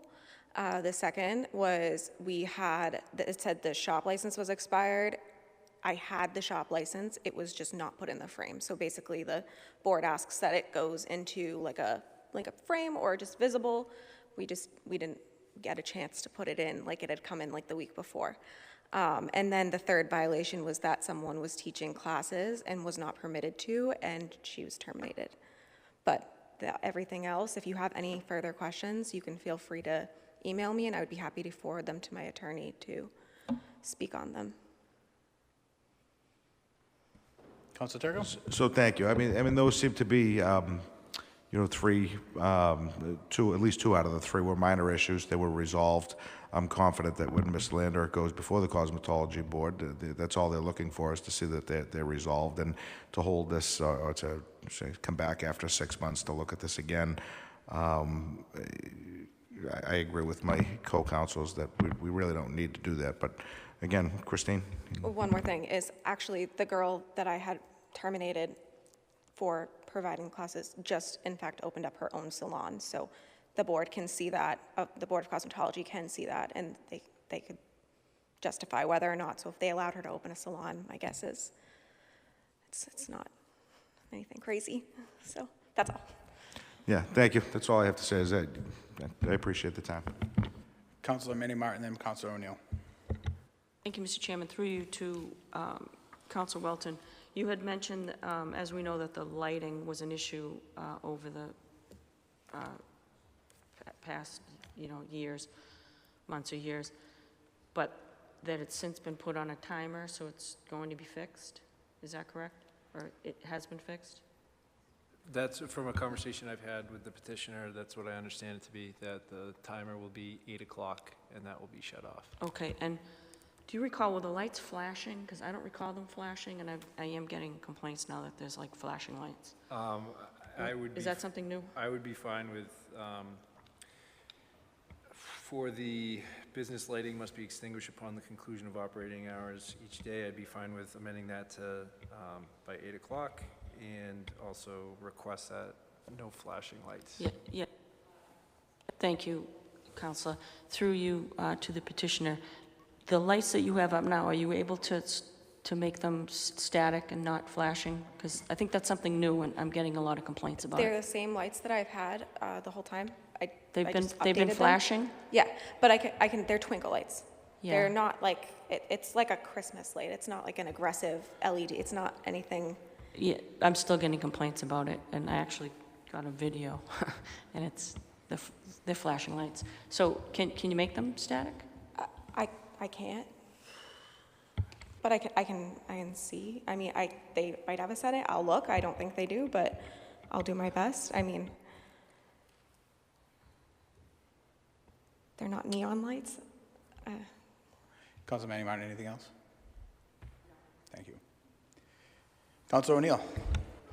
Thank you, Mr. President. I appreciate it. Let me speak on this a second time. I just want to make the comment is, overall, it's just frustrating when we're having an applicant come back to the council for either an amendment to the special permit or just discussing conditions that you agreed to in June of 2021, specifically about the mandatory off-site parking. So I look at it when we approve a special permit and the applicant is there, they agree to those conditions, they have to comply. So I just want to, from my standpoint, I'm not in favor of at least at this point in time, amending or I guess broadening the operating hours or things like that. But I just want to make it clear, you have to follow the conditions that's why we have a special permit. And I just want to, we talked about this as a group, and you committed to it, and here we are talking about two important items. So I just, from my standpoint, they're conditions, part of the special permit, so I would just recommend that you follow what is agreed to tonight if approved.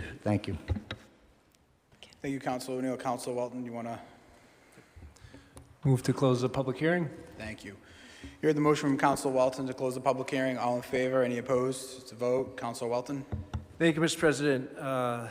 Move to approve a special permit amendment application from Christine Lander, 76 Glendale Avenue, Peabody, Massachusetts, for a special permit requesting to amend special permit 17-2021, not to expand into the adjacent space and for uses allowed under a cosmetology license with the following conditions at 99 Lynn Street, Peabody, Massachusetts. Conditions to be, hours of operations shall remain Monday through Saturday from 8 a.m. to 9 p.m. with no Sunday hours.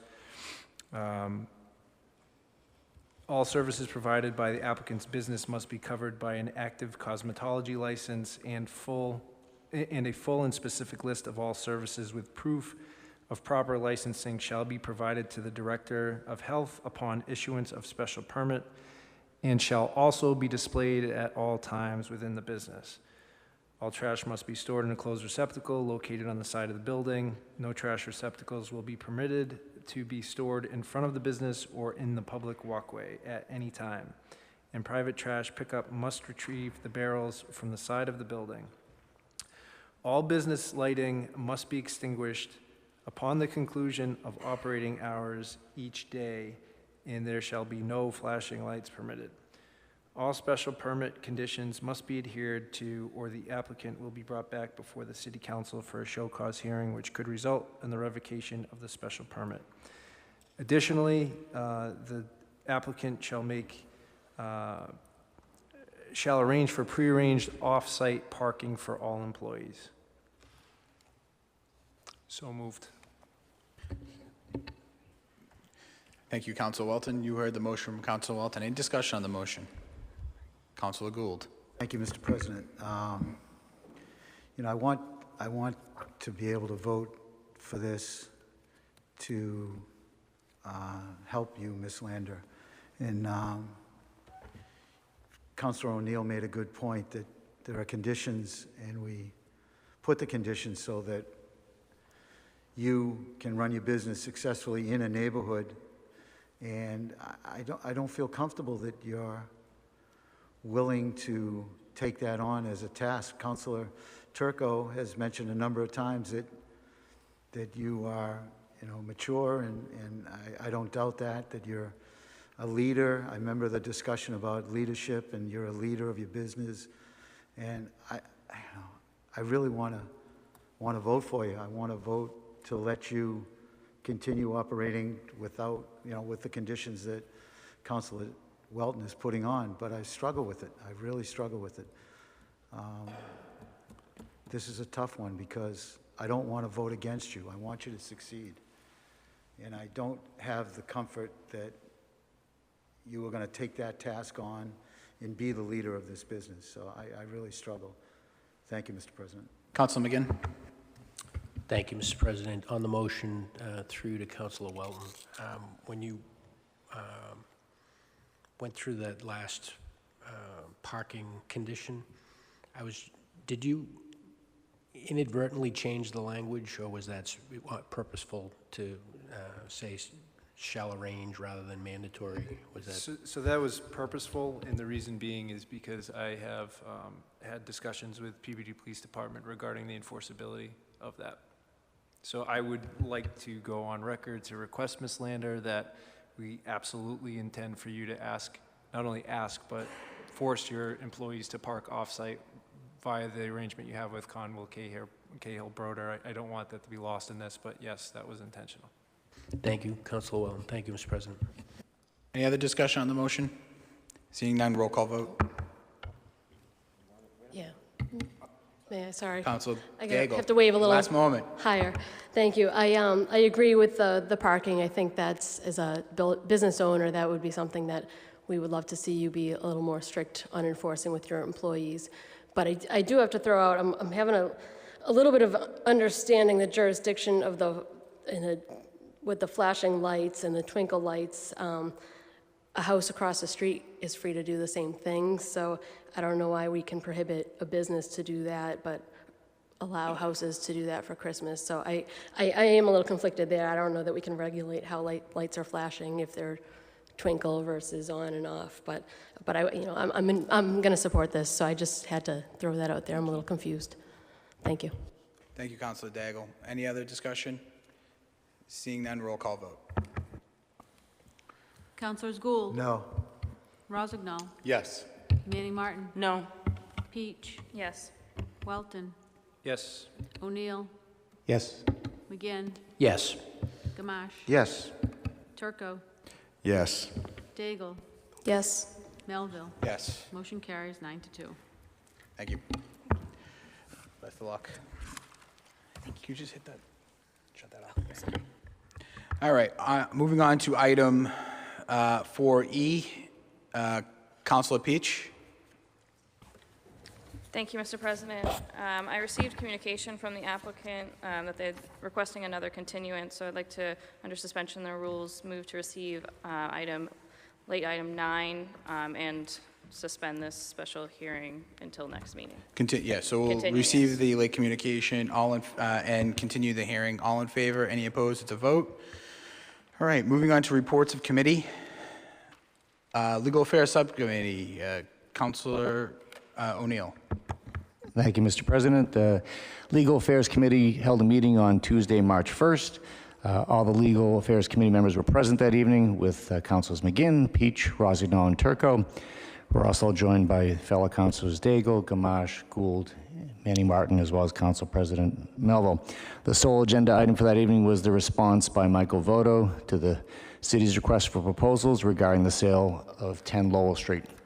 Mayor Betancourt appeared at the meeting and provided an overview of the property, his decision to offer the property for sale, as well as the RFP process. Mayor was joined by Dan Doucette, for our city's purchasing agent, Susan Antonellis from the assessor's office, and Don Kahn, the city solicitor. All were key members throughout the RFP process.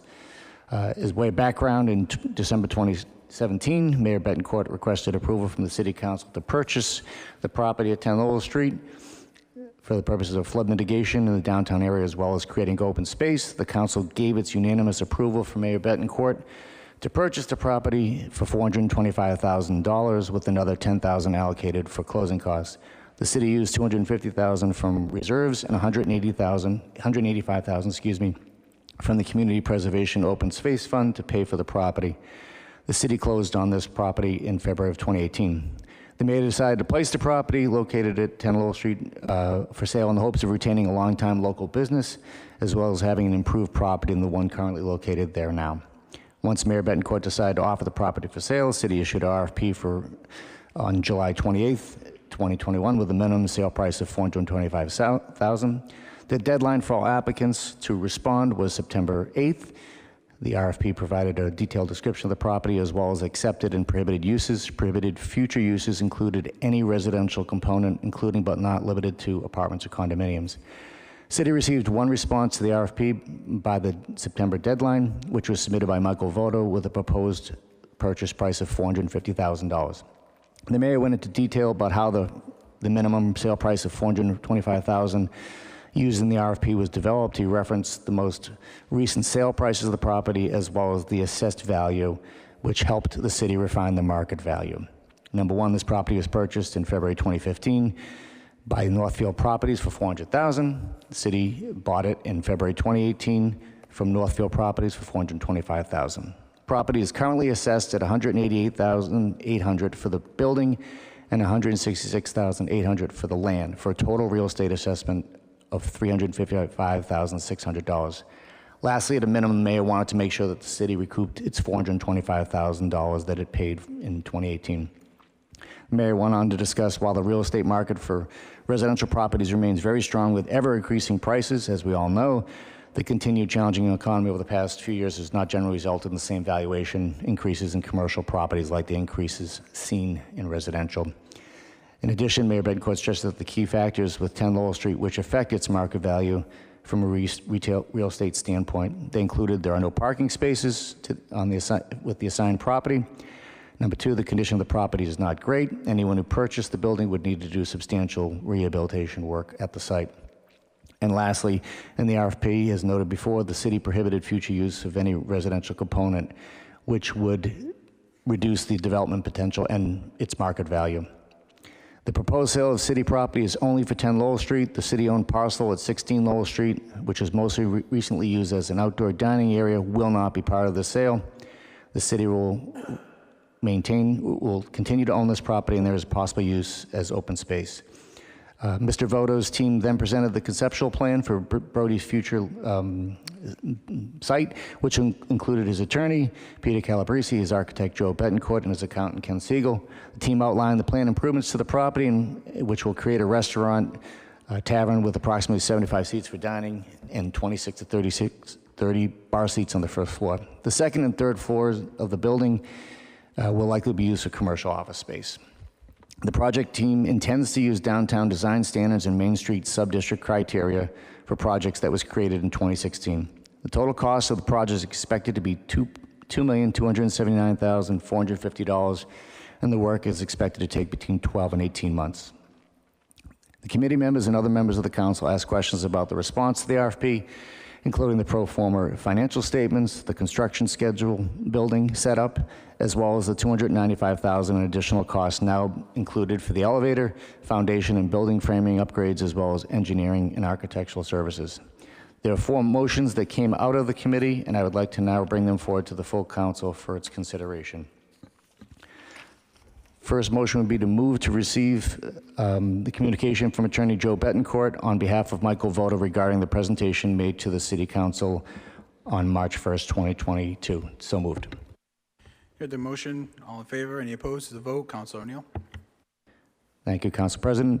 Second motion would be to move to authorize the mayor to enter into a purchase and sale agreement with Michael J. Voto, the buyer, for the property located at 10 Lowell Street for the sum of $450,000, with a requirement that conditions from the request for proposal document titled Request for Proposals Sale of 10 Lowell Street, Peabody, Mass., known as the RFP, and affirmed in the buyer's proposal dated September 8th, 2021, and updated on January 20, 2022, are memorialized in a manner which is binding on the buyer. So moved. Heard the motion from Councilor O'Neill. Any discussion on the motion? Seeing none, roll call vote. Councilors Gould, Yes. Rossignol, Yes. Manning Martin, Yes.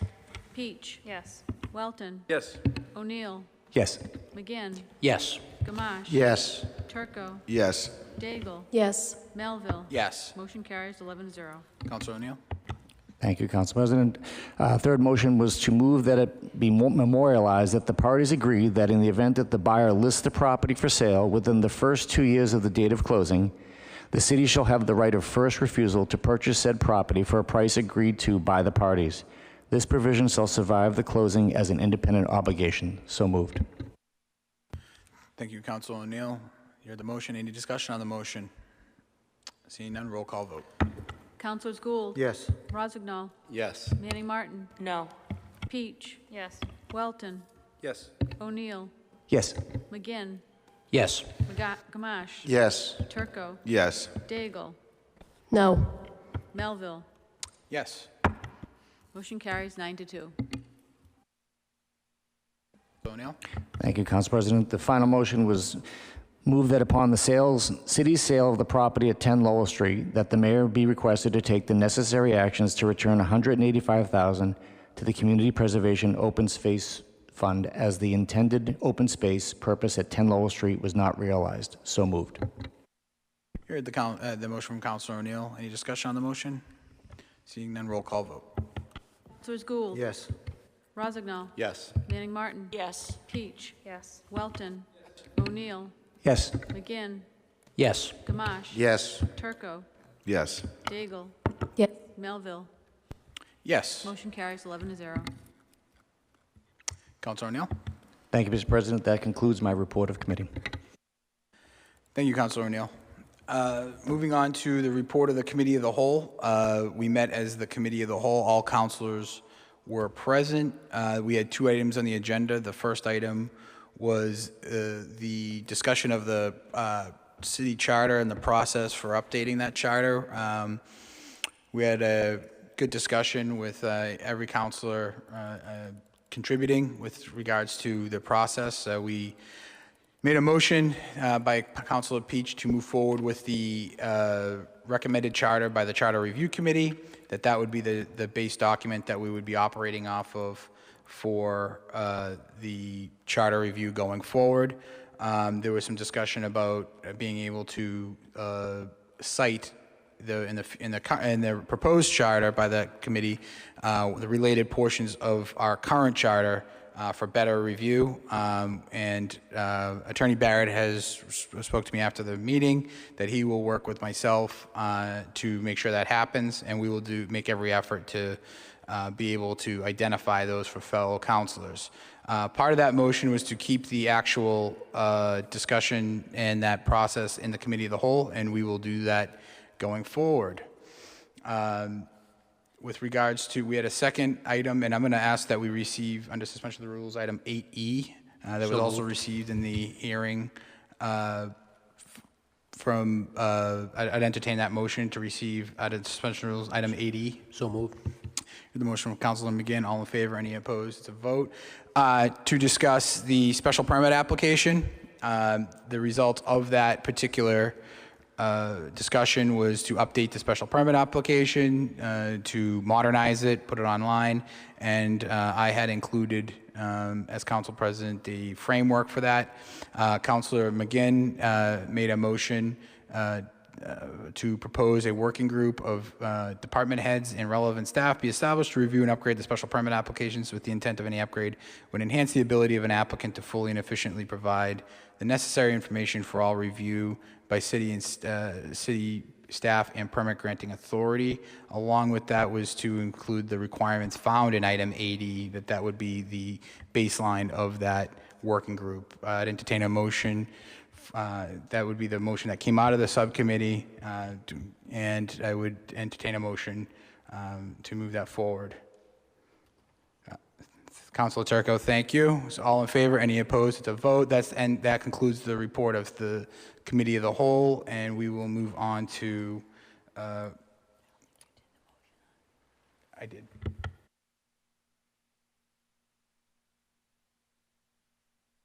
All right, moving on to motions, orders, and resolutions. Councilor Gould. All right, Councilor Rozignol. Thank you, Mr. President. Under suspension of the rules, motion to receive item 8B. Heard the motion from Councilor Rozignol. All in favor? Any opposed? It's a vote. Thank you, Mr. President. I'd like to make a motion to set up a joint meeting with the school committee and the city council on an off night. Clerk Danforth, if you could help me set that up. Items on the agenda will be update on the budget and ESSA funding, redistricting, the Welch School Plan for students, as well as the administration building. So Councilor Danforth let me know that she'll work with you to set that up. Thank you. No further motions. Thank you, Councilor Rozignol. Councilor Manning Martin. Thank you, Councilor Manning Martin. Councilor Peach. No motions this evening, Mr. President. Thank you. Councilor Peach. Councilor Welton. Thank you, Mr. President. Move to receive, under suspension of the rules, item 8C, and refer to a public hearing. So moved. Heard the motion from Councilor Welton. All in favor? Any opposed? It's a vote. Councilor Welton. Thank you, Mr. President. Under suspension of rules, move to receive item 9C, receive and approve all papers being in order. So move. Thank you, Councilor Welton. You heard the motion. All in favor? Any opposed? It's a vote. Councilor Welton. President, no further motions this evening. Thank you, Councilor Welton. Councilor O'Neill.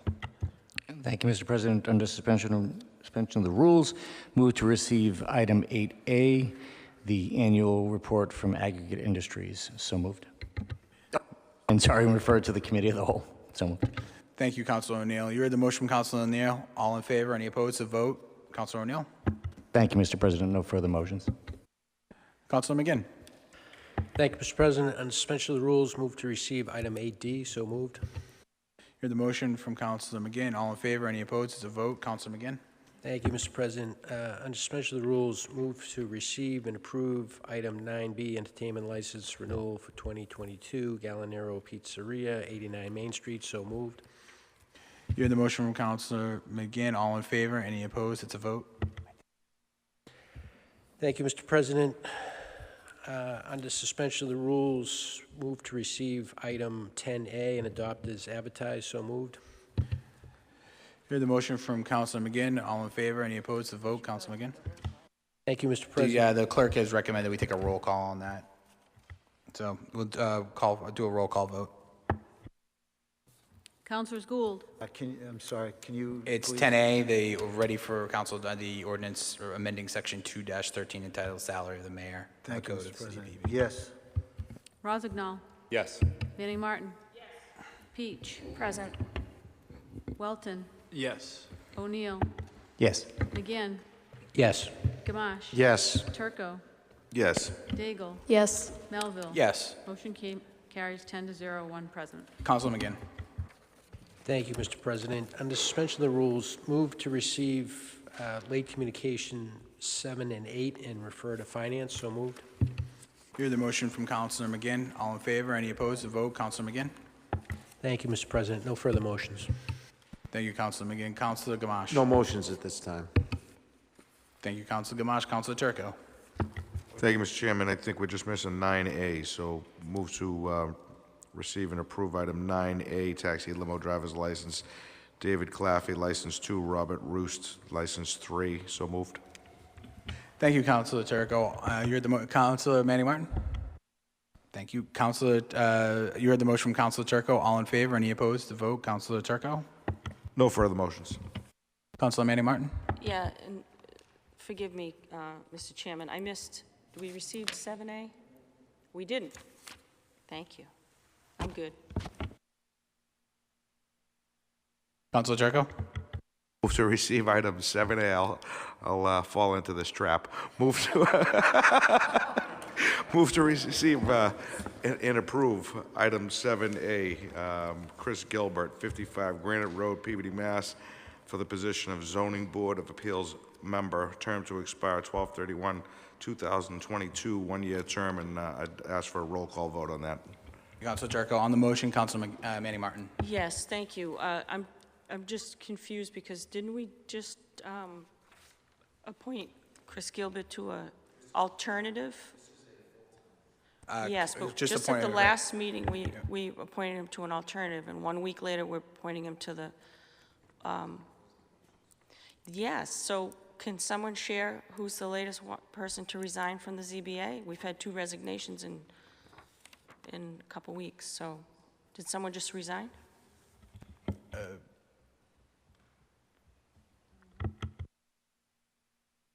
I would ask that we have the only communication we have from the mayor is the nomination, not who resigned. I don't know if the person resigned based on getting the nomination, but Councilor Manning Martin, you can make No, a I'm motion just to find out curious. to get the updated roster. Well, I guess we'll find out. Great. Well, we have a motion on the floor from Councilor Turco regarding the nomination. Any other discussion on the motion? Seeing none, roll call vote. Councilor Gould, Yes. Rozignol, Yes. Manning Martin, No. Peach, Yes. Welton, Yes. O'Neill, Yes. McGinn, Yes. Gamache. Yes. Turco, Yes. Daigle. Yes. Melville. Yes. Motion carries 10-1. Councilor Turco. No further motions, Mr. President. Councilor Daigle. Thank you, Mr. President. No motions. I just informationally would like to let everyone know on March 24th, we will be hearing some plans for 68 Prospect Street. Kevin Hoyle is proposing a 32 townhome development on 2.4 acres of land just off of Prospect Street. So prior to that, there are some neighbors that want to discuss some stormwater management. We're going to have a neighborhood meeting here at City Hall on Wednesday, March 16th at 5 p.m. I believe in the lower level conference room, but it will be posted on the door. All are welcome. Thank you. Thank you, Councilor Daigle. I just got a couple of things. First, clerk has reminded me that there's Student Government Day next Thursday at the high school at 9 a.m. That's the meet and greet to whoever our counterparts will be. And just going on to something, today we got a number of late communications, and I had the same feeling that Council Manning, and I know other councilors, it's impossible for if you work, for you to be able to review those late communications in preparation for another hearing.